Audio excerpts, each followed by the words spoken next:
Hi, my name is Mike Kornbaum. I'm a technical marketing engineer at Cisco Systems, and today we're going to talk about installing and setting up vWAAS on a UCS-E.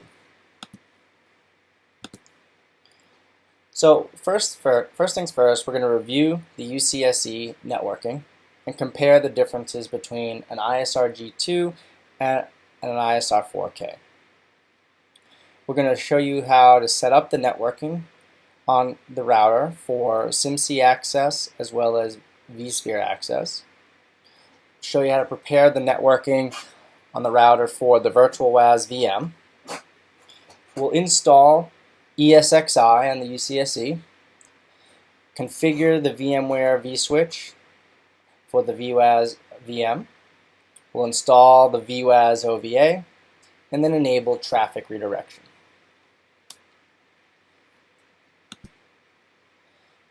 Let's take a look at the networking on the UCS-E and an ISR G2, for example, the 2951. You will notice there are two interfaces on the backplane of the UCS-E. GigE0, which is bound to slot number /0 or 1/0 if it was in the first slot on the router side. GigE0 connects to the PCI interface on the router backplane. Also, GigE0 is where we typically access the BMC or the CIMC. You'll see this when we show you the configuration later in the presentation. The SIM-C is the web interface used to configure the UCS-E hardware. For example, BIOS settings, RAID settings, firmware upgrades, etc.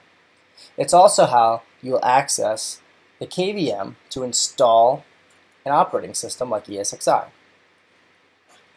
You'll also notice we have a GigE1 interface on the backplane of the router of the UCS-E, which goes to the MGF, the multi-gigabit fabric on the router.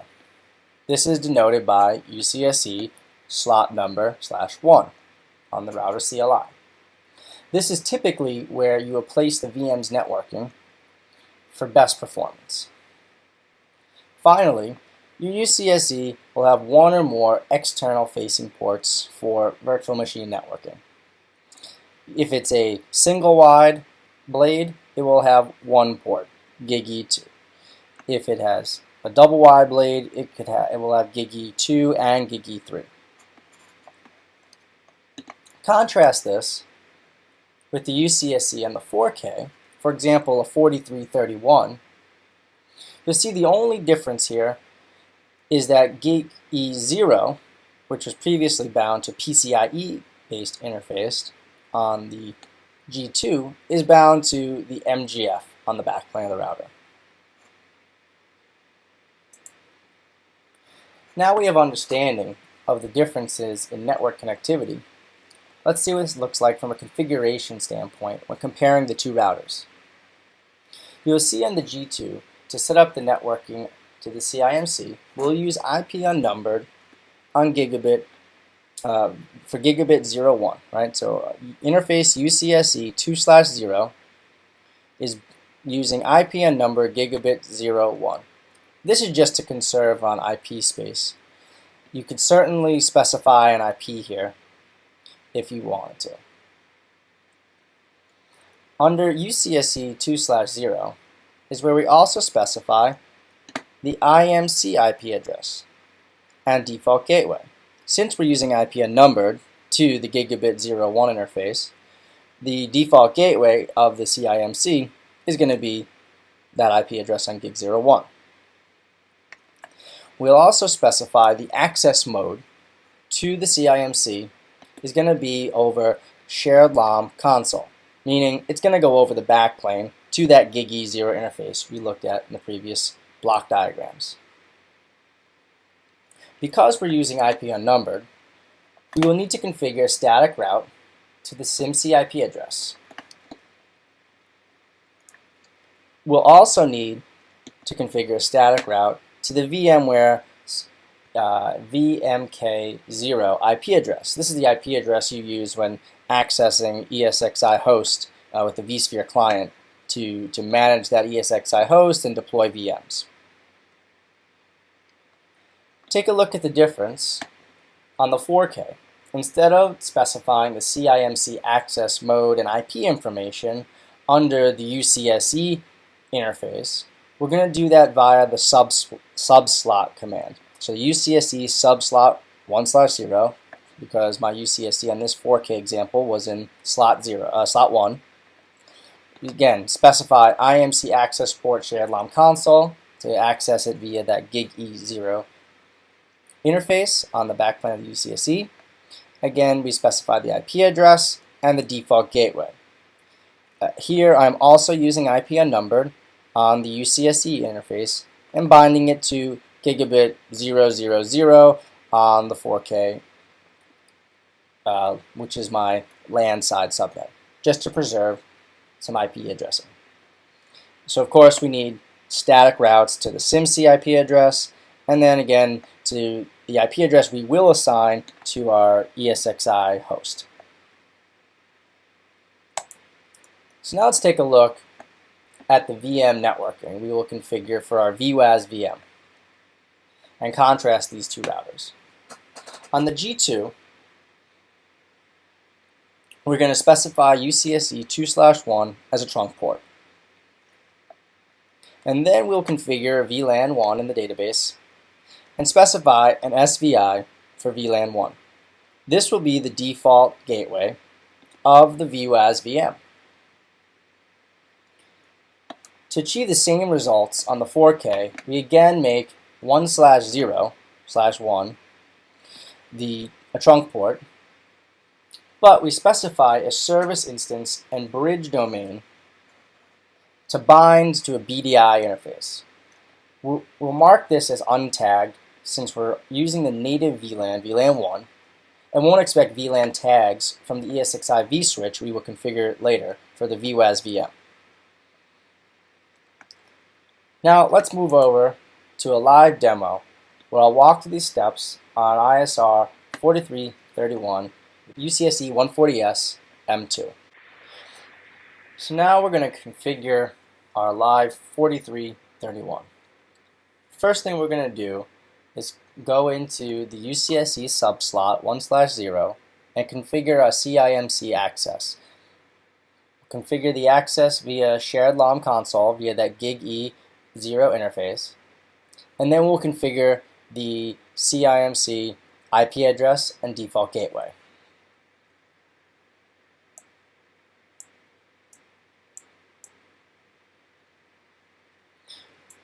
We'll also then configure the IP unnumbered on UCS-E 1/0/0. We'll bind that to gigabit 001, which is our LAN side interface. And then, of course, we'll no-shut the 1/0/0 UCS-E interface. Finally, we'll do a static route to the CIMC IP address, as well as configure a static route for the IP we will assign to our ESXi host. We'll do a quick ping to test access to the CIMC. Then we'll launch a browser and access that CIMC address we just specified. Accept any warnings or certificate warnings you might get for the self-signed certificate. We'll then log in to the CIMC. Default is admin password.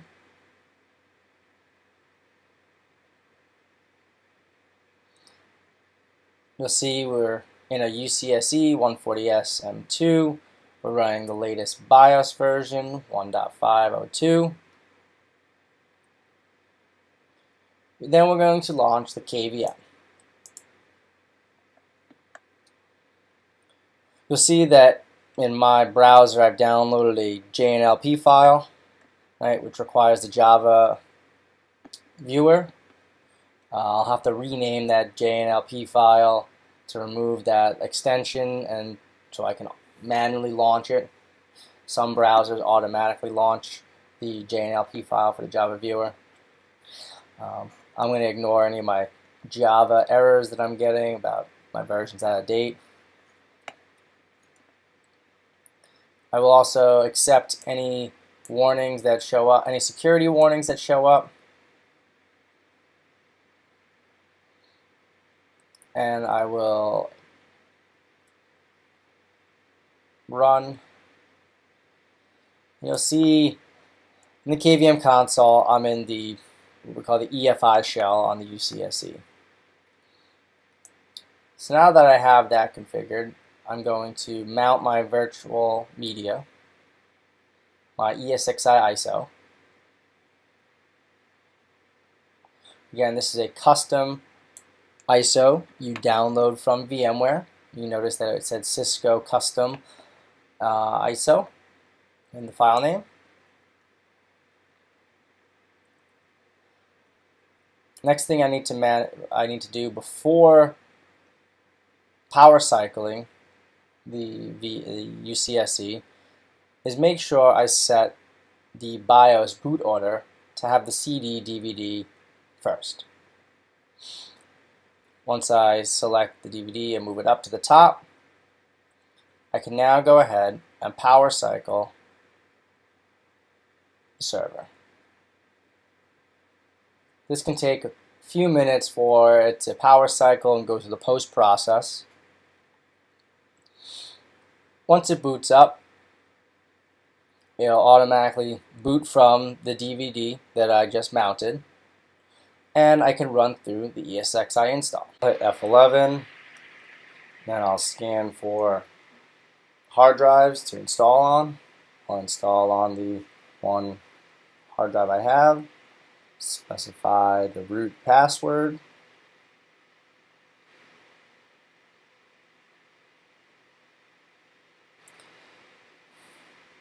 and then it will run through and complete the install.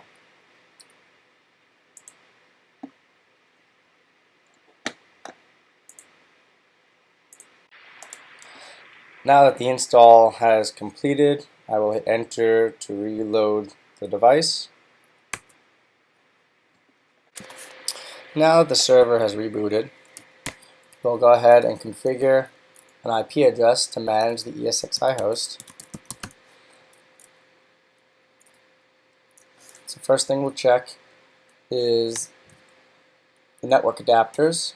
We'll see that we're binding to VMNIC 0, which is equivalent to gig E0 on the backplane of the UCS-E. Configure the IP address. We did this beforehand and created the static route on the router side. 131.6.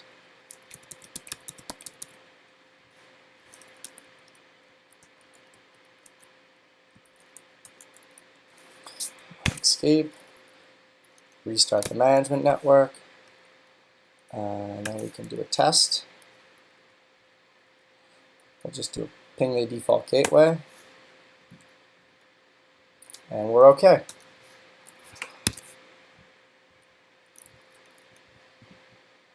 Next, what we'll do is log into the ESXi host with this vSphere client.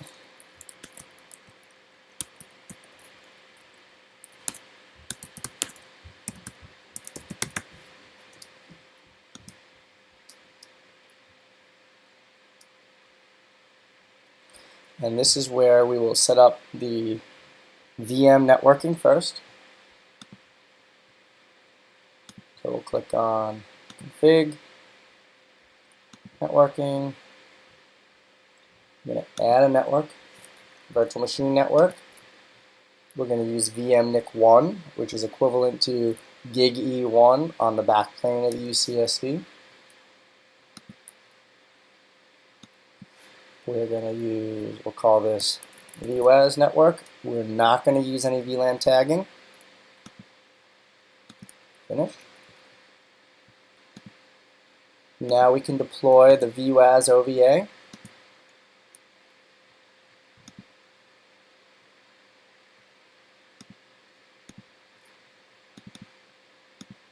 Okay, we have the Cisco vWAAS 1300 OVA file. Okay. Next.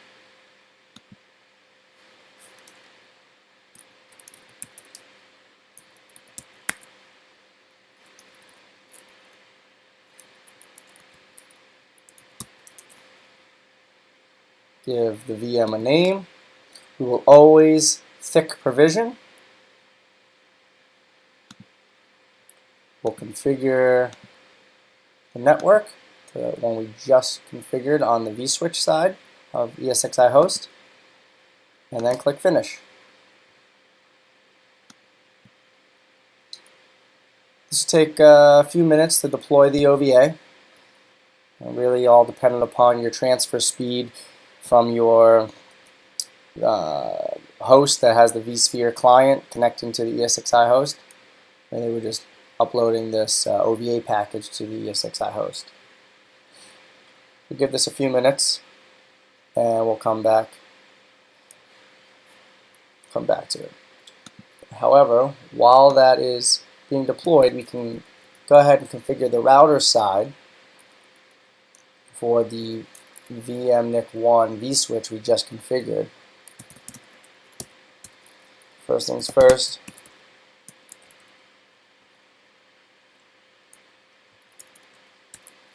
we'll make it a trunk. We'll make UCS-E 1/0/1, which is gig E1 in the backend UCS-E, a trunk port. Next, we'll create the service instance.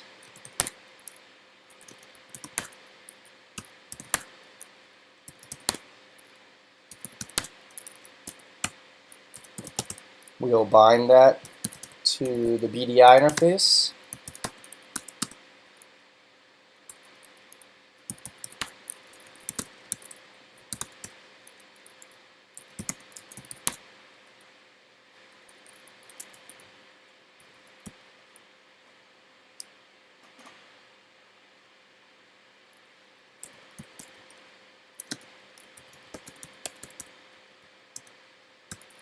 Shut it. So now, once the vWAAS VM comes up, I'll give it a default gateway of the BDI 2 interface.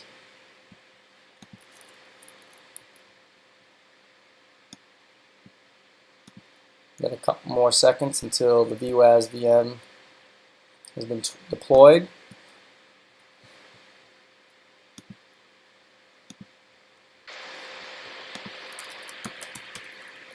Also, make sure we have VLAN 1 defined because we're using the native VLAN.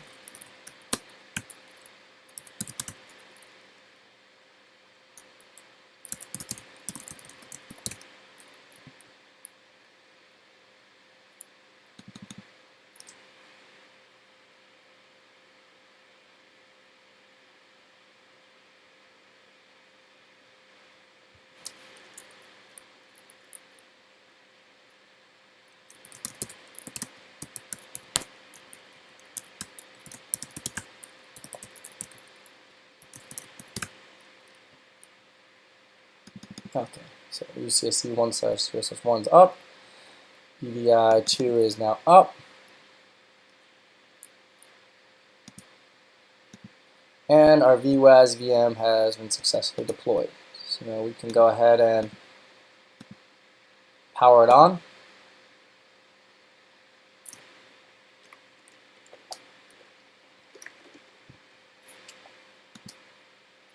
We'll launch the console, wait for the boot up process to complete.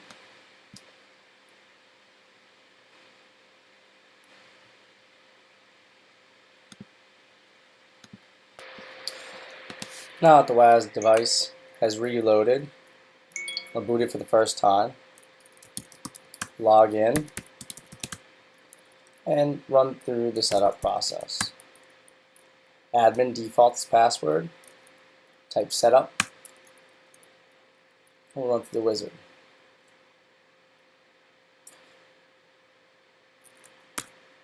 We're going to change to AppNav. We'll use AppNav interception in this setup. I'll walk through that configuration later. We're going to not use DHCP. We're going to actually configure the IP address manually. So the IP address would be 132.10.4. Our default gateway was that BDI 2 interface we created. central manager address, which we previously set up.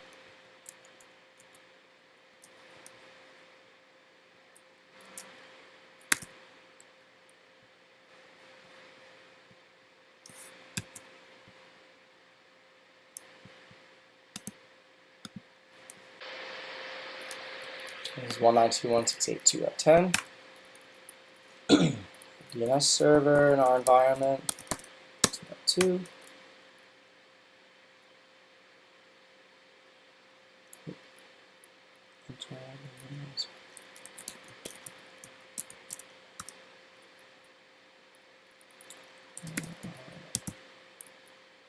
Domain name, the host name of this, US 1300 BR1, our NTP server,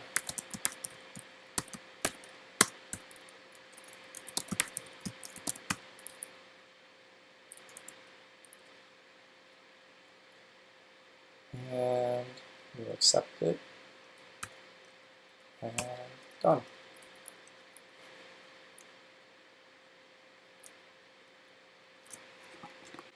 So you can see we're testing central manager reachability, and then enabling the CMS process to register this device with the central manager.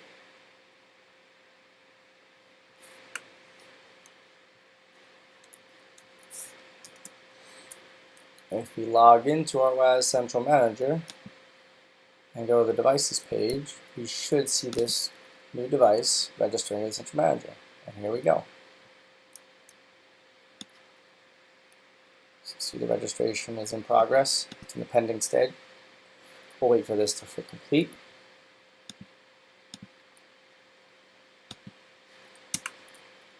We're going to skip running the diagnostics. Double check that the CMS process is running with the show CMS info command. See CMS-CE is running. That means the device should be registered and online in the central manager. We'll go back to the GUI, refresh the table, and we'll see our vWAAS 1300 BR1 is online and in green status. So the final step in this demonstration is we're going to register our ISR 4331 to our WAAS Central Manager as an AppNav-XE controller so we can configure an AppNav cluster. Steps required for that are to make sure that we have the HTTP secure server enabled, which we've already done. We've set authentication to local, and you see we have a username configured as privilege level 15.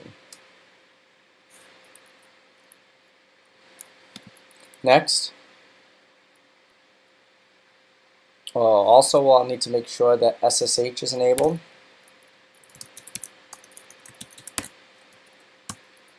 And you can see SSH version 2 has been already enabled.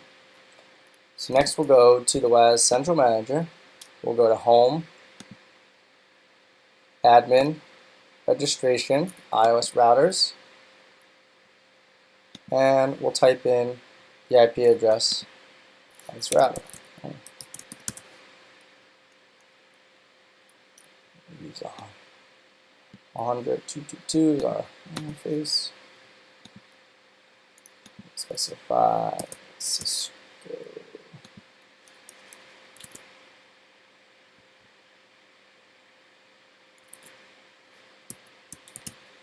Cisco, local, and register.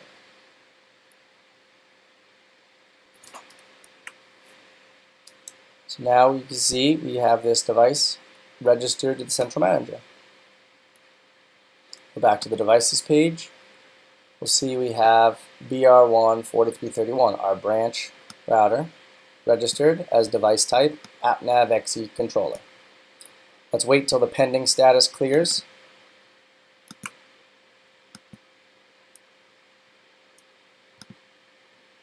Let's see, manager status pending.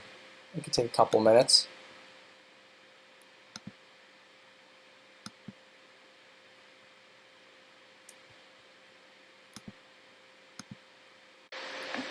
Now that our 4331 has finished the registration process and is online, you can go ahead and create the AppNav cluster. We'll start the AppNav cluster wizard, select our platform type, which is ISR AX series routers, we'll define a name, R1. We'll select our AppNav-XE controller, BR1-4331 we just registered. We'll select our WAAS node for the acceleration, which is the vWAAS 1300-BR1, just deployed on the UCS-E. Next, we'll select the VRF configuration. VRF default means we will intercept traffic no matter which VRF it comes in on. So this is in case we decide to configure some more VRFs on our router. Alternatively, we could select the defined VRFs or just select the VRF global for the global routing table only. Next, we'll define which interface we're going to intercept traffic on. Our WAN interface happens to be gig 000. We'll define the cluster interface, and this will be the interface used by the AppNav-XE process to communicate with other AppNav-XE controllers if we say add a second router to this branch, or for communication to the WAAS nodes. So to vWAAS 1300 we just defined, this will be the interface we use for intra-cluster traffic. Here we're going to define which interface we're going to use for communication with the AppNav controller on the virtual WAAS instance. There's only one interface, virtual 1/0, and we click Finish. We can then click on BR1, and we'll see that the AppNav cluster is awaiting device status updates. It's pending. Right now we're pushing down the AppNav policies to the 4K, enabling interception, as well as configuring the virtual WAAS instance to communicate with this 4331 for AppNav interception.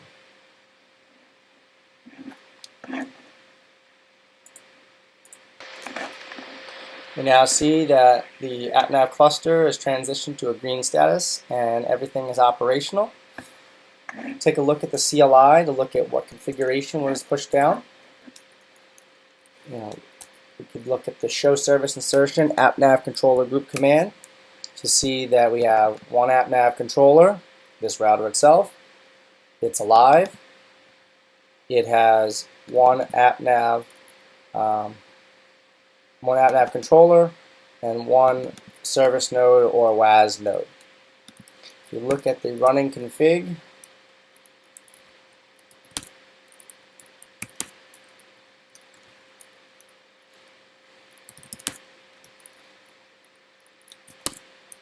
look at the show service insertion config AppNav controller group. You can also look at the service context. See the policy pushed out, the AppNav policy.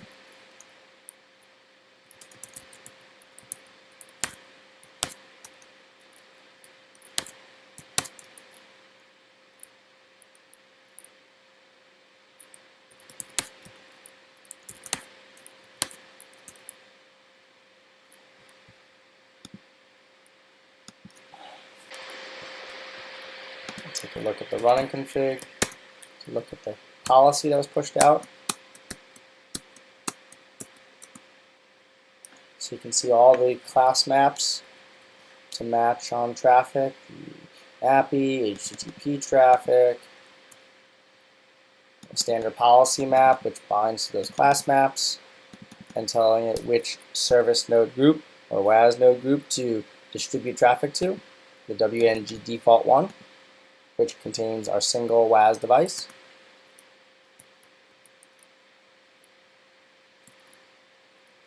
Also, if we look at gigabit 00, we have our service insertion WAAS command, which is the interface, our WAN interface in which we're going to intercept and redirect traffic to AppNav-XE process, which will then send the traffic over to the WAAS device.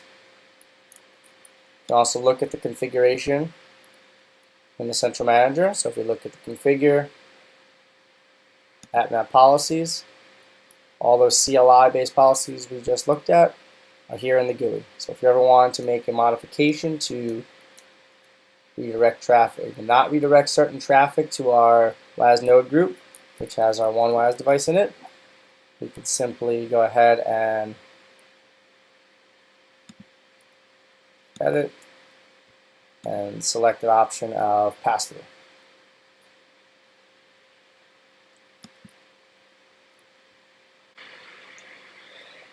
Thanks for watching this video on how to install virtual WAAS on a UCS-E and set up an AppNav cluster.